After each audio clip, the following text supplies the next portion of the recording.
Donc je disais, nous reprenons la deuxième partie de cette conférence avec en première phase ce que j'appelais tout à l'heure l'approche marché de l'allocation au crédit, donc qui va être présenté par Guillaume Launay et ses collaborateurs. Donc je rappelle que Guillaume est le responsable crédit et structuré chez Ophi Asset Management. Et donc je le laisse nous présenter cette optimisation de la poche rendement sous Solvency II. Guillaume, c'est à toi. Très bien, ça va être assez... Surtout le travail d'Olivier Requin et de Victoire Blazin. Victoire qui a rejoint le groupe Ophi il y a 9 mois maintenant, autour d'un projet. Elle abordera les questions de structuration et les nouvelles techniques pour capturer la valeur des actifs, notamment des actifs structurés price distressed. Et puis Olivier interviendra ensuite sur la partie sur les nouvelles idées de structuration, sur la valeur relative des classes d'actifs crédit entre elles, sur le niveau des taux, et mettra en avant les nouvelles idées d'Ophi en matière de structuration et en intégrant les contraintes qui ont été décrites ce matin en Solvency II en particulier. Victoire. Merci Guillaume. Alors moi j'ai de la chance parce que je parle juste après la pause café, donc j'espère que tout le monde va être frais et dispo pour écouter tout ce que j'ai à dire. Par contre j'ai un petit peu moins de chance parce qu'après être passer après les orateurs qu'on a eu ce matin, je pense que ça va pas être facile et je vous rassure tout de suite, je pense que le niveau de la présentation sera excessivement moins technique que celui qu'on a eu précédemment et probablement excessivement moins brillant aussi. Donc j'espère au moins que ça restera quand même satisfaisant et que vous pourrez en retirer quelque chose. Alors en quelques mots, de quoi est-ce que j'aimerais vous parler aujourd'hui et puis de quoi est-ce qu'on aimerait parler avec Ophi globalement. Donc Ophi s'est lancé, comme vous le savez peut-être pour certains ou peut-être pas pour d'autres, Ophi s'est lancé l'année dernière dans une activité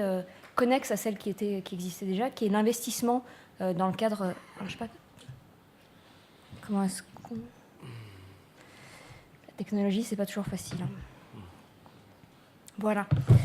Ophi donc s'est lancé l'année dernière dans une activité un petit peu connexe par rapport à ce qui existait jusqu'à présent, qui est l'investissement dans le cadre de produits décotés et plus spécifiquement dans le cadre d'actifs de type crédit structuré, titrisation, ABS et tous ces mots entre guillemets qui ont mauvaise presse aujourd'hui. Alors c'est évidemment une stratégie qui est un petit peu audacieuse dans les temps actuels, a fortiori vu ce qu'on a entendu au cours des présentations de la matinée,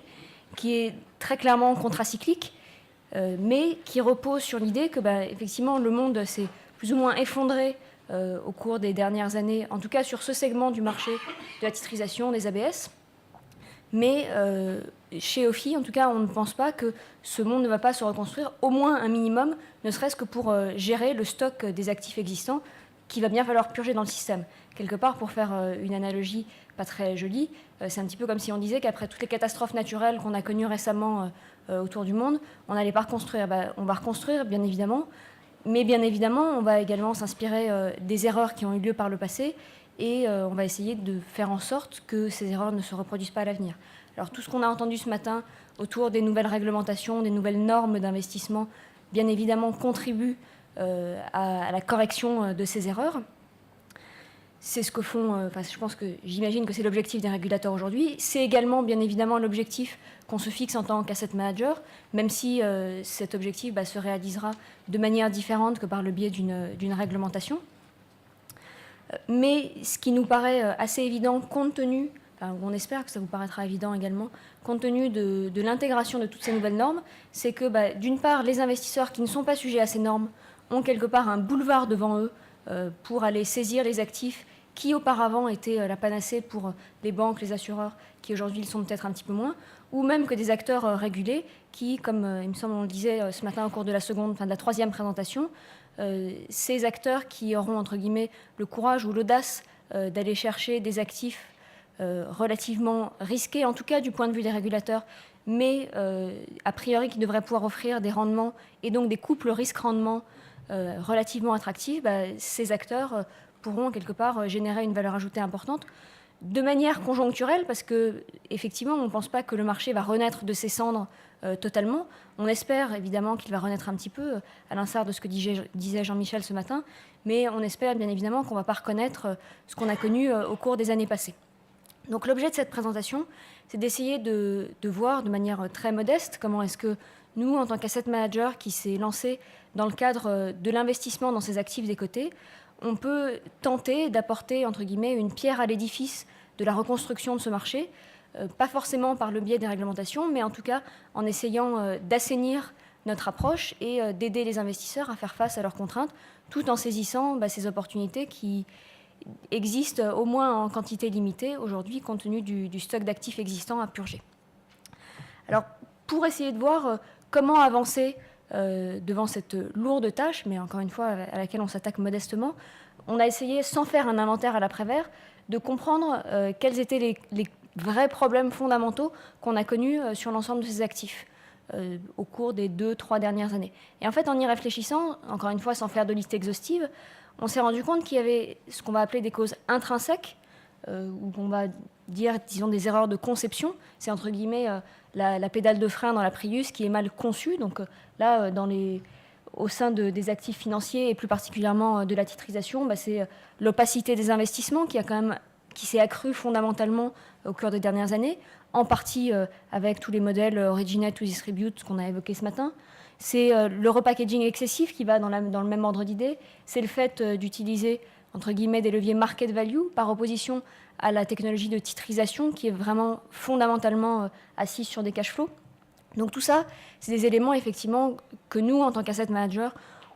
contre lesquels on essaye de lutter et qui nous semblent être des vrais problèmes de conception.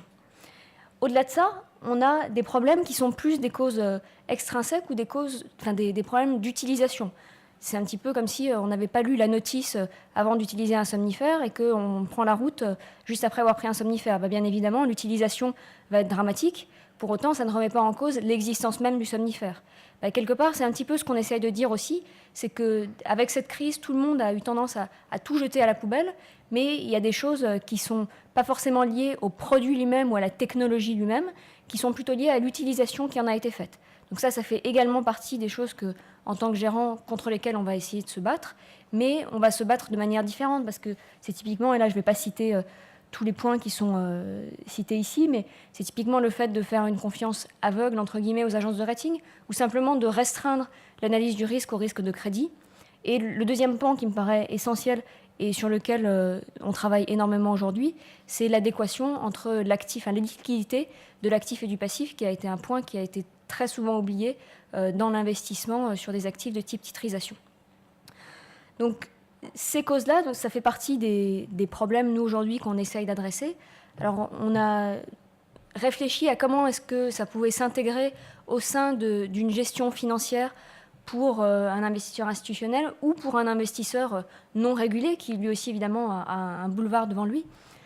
Et on a essayé de classifier la stratégie financière en 3 grandes étapes. La définition de la stratégie, la mise en œuvre de cette stratégie, et ensuite le contrôle et le suivi qui sont faits a posteriori, une fois que les investissements sont réalisés. Alors très clairement sur la stratégie, même si on serait ravis de pouvoir aider, je pense que c'est quelque chose qui est intrinsèque au fonctionnement d'une entité d'investissement, quelle qu'elle soit. C'est quelque chose qui relève vraiment de la compétence interne. En revanche, au niveau de la mise en œuvre, c'est-à-dire de l'optimisation des portefeuilles d'investissement, de la définition des limites qu'on va tenter de respecter ou qu'on va s'imposer, là, très clairement, on estime chez OFI on espère en tout cas qu'on puisse apporter une certaine valeur ajoutée dans la définition de ces différents paramètres. C'est entre guillemets ce qu'on va appeler le service avant-vente, c'est-à-dire c'est le fait de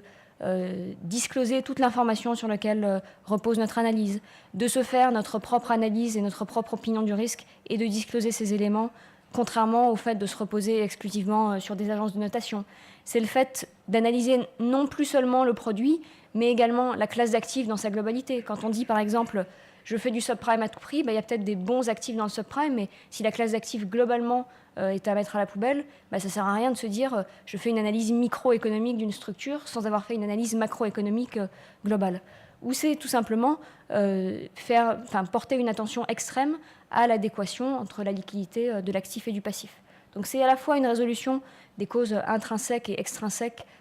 qu'on évoquait précédemment. Et après, à un autre niveau, au niveau du suivi plus particulièrement, il nous semble, et là encore on espère pouvoir apporter une valeur ajoutée, donc là qui est plus dans le domaine du service de l'après-vente,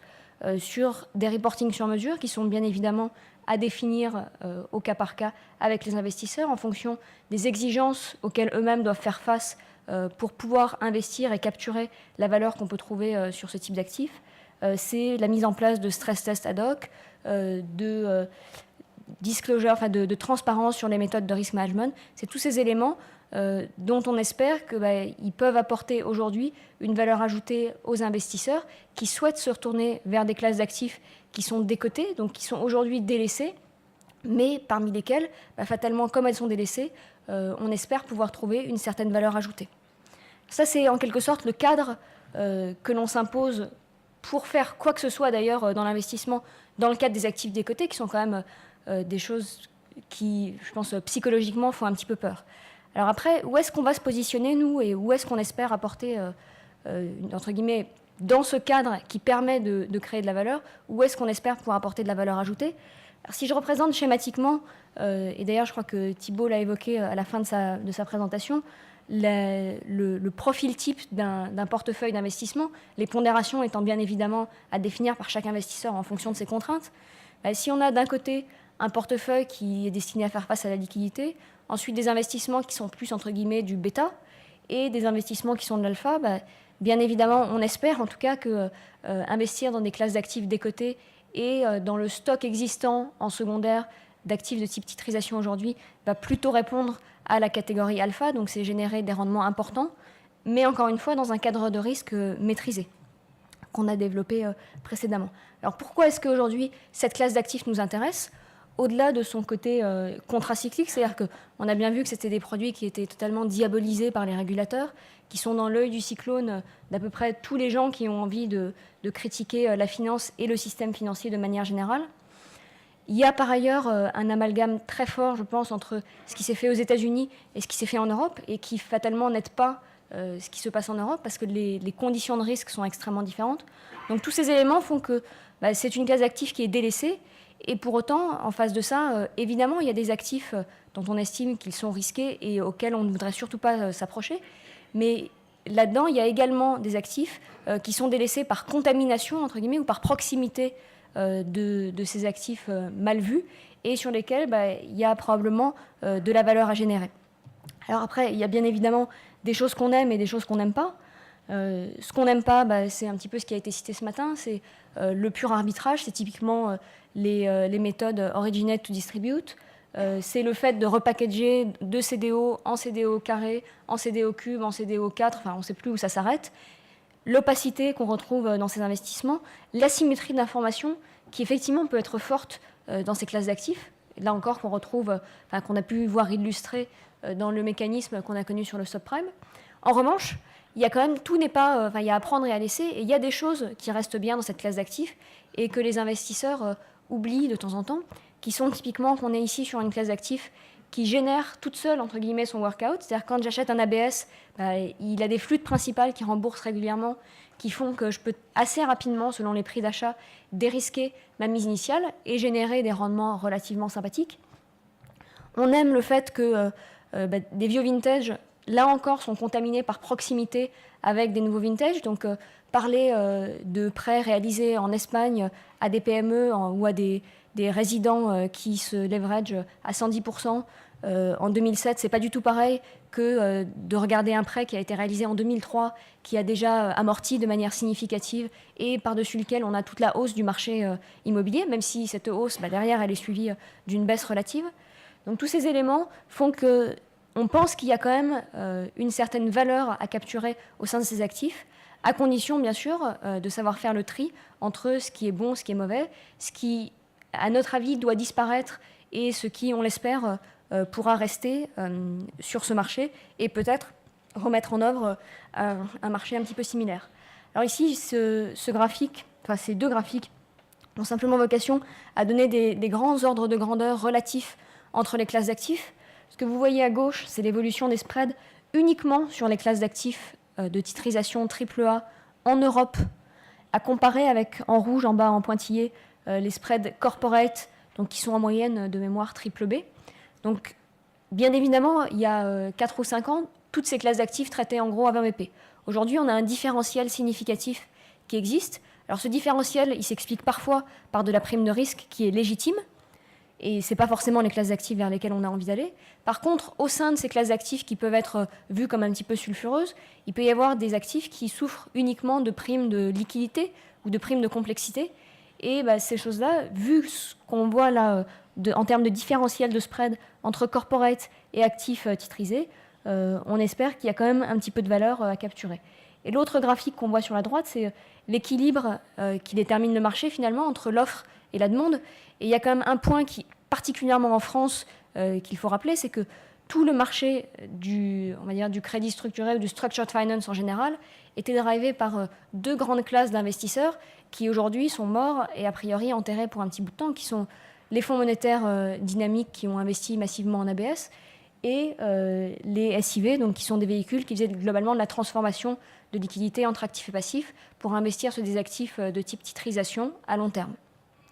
Ces acteurs historiques ayant disparu et le stock d'actifs sur le marché restant globalement inchangé, alors soit par remplacement du primaire par du secondaire, soit parce qu'on voit des vendeurs forcés, soit parce qu'on voit des gens qui détiennent ces actifs et qui, sans être forcés à les vendre, ne souhaitent plus rester sur ces classes d'actifs qu'ils estiment non stratégiques. Nous, il nous semble qu'il y a une place à prendre quelque part pour les investisseurs qui seront capables d'aller identifier les bons actifs des mauvais et se substituer quelque part à l'ancienne demande qui aujourd'hui a disparu. Ah, c'est apparu alors. Juste avant de conclure, j'aimerais citer un petit exemple de ce qu'aujourd'hui on peut trouver dans ce marché. Alors, on a décidé de prendre un exemple qui est assez significatif et qui parfois peut faire un petit peu peur, c'est-à-dire que le marché globalement n'aime pas, c'est un actif de titrisation espagnol, de prêt à des PME en Espagne, et qui s'assimile un petit peu à du CMBS parce qu'il y a une sécurité hypothécaire associée aux différents prêts. Donc à première vue, ce n'est pas forcément des choses vers lesquelles on a très envie de se tourner. Maintenant, quand on regarde plus en détail, ce qu'on observe, c'est qu'il y a finalement extrêmement peu de prêts qui ont fait défaut sur cette titrisation en particulier par le passé. Alors vous allez me dire, le passé ne reflète pas forcément l'avenir, mais si on regarde même le petit graphique qui est en bas à gauche, ce que vous voyez en bleu en bas, c'est l'historique d'arriérés globalement sur le portefeuille qui est titrisé ici. Et ce que vous voyez en orange, c'est le niveau de taux de défaut, donc sachant que tous les arriérés ne se transforment pas nécessairement en défaut. C'est le montant donc, de taux de défaut qu'il faudrait pour attaquer la tranche au premier euro en principal. Donc on voit, alors j'ai pas fait les calculs, mais on est à peu près à des multiples de l'ordre de 15, malgré les 2 années de crise qu'on vient de connaître, en particulier en Espagne et en particulier sur les PME-PMI.